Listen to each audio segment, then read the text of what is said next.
5 साल। आज लोग नंबर दिखेंगे 4, 3, 6 और उसके बाद डिसाइड कर लेंगे मैं इंटेलिजेंट हूँ या नहीं, मैं सक्सेसफुल हूँ या नहीं, मेरे 5 साल बर्बाद, मैं मेहनत नहीं की होगी। लेकिन एक नंबर कभी किसी इंसान की पूरी कहानी नहीं बता सकता। मैं उड़ीसा बोर्ड की स्टूडेंट थी और हाँ, मुझे कोई कभी एवरेज नहीं बोले थे। टीचर को मुझ पर भरोसा था, पापा मामा को भी लगता था उनकी बेटी डॉक्टर बनेगी। और हाँ, सच कहूँ मुझे भी लगता था। लेकिन जिंदगी ने एक बात सिखाई, कभी कभी मेहनत ही नहीं, बदलते हालात भी इंसान की जर्नी को बदल देते हैं। फिर एक डिसीजन हुआ, क्या? उड़िया बोर्ड से सीबीएसई। क्यों? NEET, Hindi, English, NCERT. और मुझे पता था कि अगर मैं उड़ीसा बोर्ड में ही रहती तो जब मैं नीट प्रिपेयर करती तो मेरे सामने हिंदी, इंग्लिश और एनसीईआरटी सब एक साथ सामने आ जाते। तो इसलिए हम डिसीजन लिए और उसके बाद मुझे लगा था कि ओके, 2 साल की तो स्ट्रगल है, आगे का ज़िंदगी आसान हो जाएगी।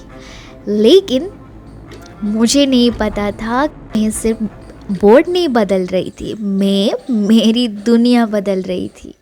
लोग सोचेंगे language means words, no, language means confidence. Teacher Hindi में पढ़ाते थे और बुक्स इंग्लिश में थी और मेरी सोच एग्जैक्टली उड़िया में। मैं बायो से नहीं हारी, मैं फिजिक्स से नहीं हारी, मैं केमिस्ट्री से भी नहीं हारी, मैं पहले लैंग्वेज से हारी थी।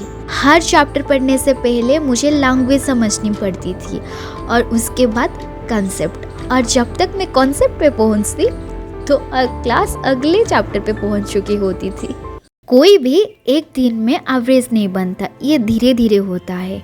जब तुम हर टेस्ट में पीछे रहते हो, जब तुम क्वेश्चन पूछने डरते हो, जब तुम खुद को डाउट करने लगते हो शायद प्रॉब्लम मुझ में ही है, और फिर एक दिन तुम वही कह देते हो जो सब बोलते हैं, एवरेज।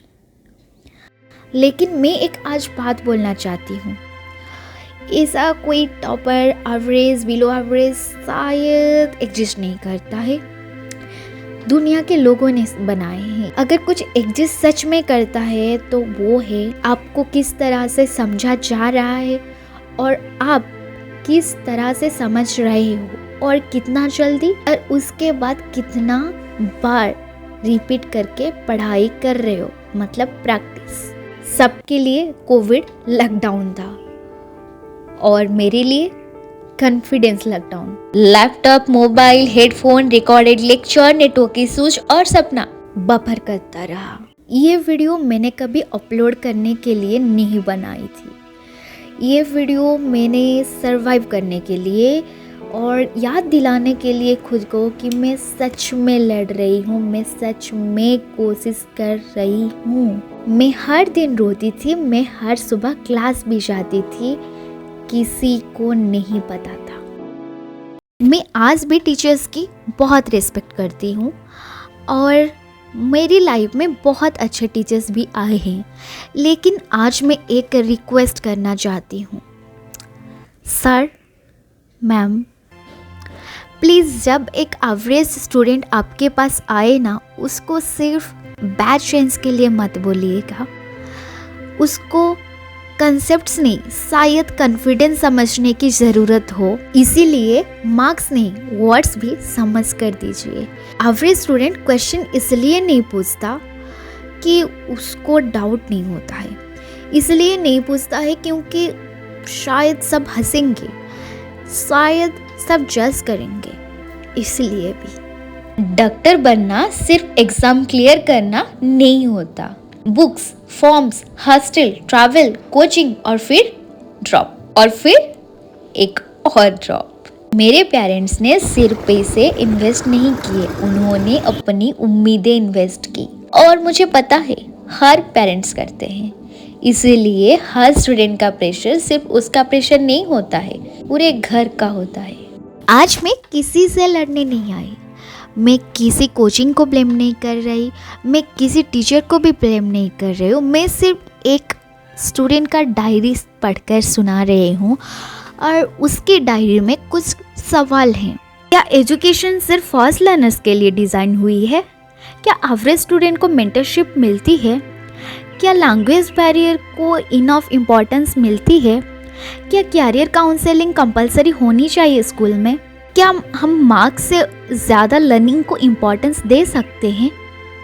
मेरे पास उसके आंसर नहीं है, लेकिन डिस्कशन होनी चाहिए। लोग सिर्फ नंबर देखते हैं, मैं जर्नी देखती हूँ, 5 साल की कहानी। यहाँ से शुरुआत है। मैं सीख रही थी, मैं रुकना नहीं चाहती थी। पहली बार लगा शायद सपना इतना दूर नहीं। फिर जिंदगी ने याद दिलाया हर जर्नी सीधी लाइन में नहीं चलती। मैं फिर खड़ी हुई खुद के लिए, अपने सपने के लिए। और आज मैं वो लड़की को देखती हूँ जो पहले हर दूसरा दिन ड्रेन आउट होती थी और आज मुस्कुराकर कैमरा के सामने बैठी है। पहले मैं रिजल्ट के बाद खुद से बहुत नफरत करती थी, लेकिन आज मैं मेरे ऊपर बहुत प्राउड हूँ क्योंकि मैं टूट कर भी बिखरा नहीं। अगर तुम ये वीडियो देख रहे हो, शायद तुम भी किसी एग्ज़ाम के लिए प्रिपरेशन कर रहे हो।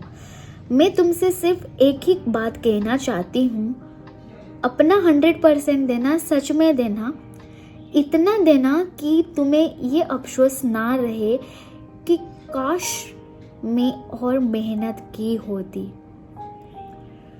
लेकिन अगर अपना सब कुछ आप ट्राई कर लिए और आपका फेवर में रिज़ल्ट ना आए तो प्लीज़ उस रिज़ल्ट को अपना ज़िंदगी मत बना देना। मैं ये नहीं कह रही हूँ कि मैं ये सब सिर्फ सुना है, मैं इसलिए कह रही हूँ क्योंकि मैंने ये सब जिया है। मैं ये नहीं कह रही हूँ कि हमारी एजुकेशन सिस्टम परफेक्ट है। कभी गाइडेंस की प्रॉब्लम होती है, कभी लैंग्वेज बैरियर, कभी प्रेशर, कभी कंपैरिजन, और कभी कभी एक एग्ज़ाम को इतना बड़ा बना दिया जाता है कि हम अपनी पूरी ज़िंदगी उस एक रिज़ल्ट से मापने लगते हैं। लेकिन तुम्हारा रिज़ल्ट तुम्हारा आइडेंटिटी नहीं है। तुम्हारे पास एक खूबसूरत सा ज़िंदगी है, एक कैरियर है और कितने सारे रास्ते जो शायद आज तुम भी नहीं देख पा रहे। मुझे नहीं पता मेरी जर्नी एग्जैक्टली कहाँ ले जाएगी मुझे, मैं डॉक्टर बनूंगी या नहीं, और आगे क्या होगा पता नहीं। लेकिन इतना पता है मैं कभी कोशिश करना नहीं छोड़ा। इसलिए अगर तुम भी स्ट्रगल कर रहे हो तो प्लीज़ हेल्प मांगना, किसी से जाके बात करना, ब्रेक लेना, अगर कैरियर चेंज करना पड़े तो वो भी करना, अगर दोबारा ट्राई करना पड़े तो वो भी करना। लेकिन एक एग्ज़ाम के रिज़ल्ट को कभी अपनी पूरी ज़िंदगी मत बना देना। मैं विश्वरूपा हूँ और ये मेरी 5 साल की कहानी थी। अगर तुम्हें मेरी कहानी में कहीं अपनी कहानी दिखी तो याद रखना, तुम सिर्फ अपने मार्क्स नहीं हो।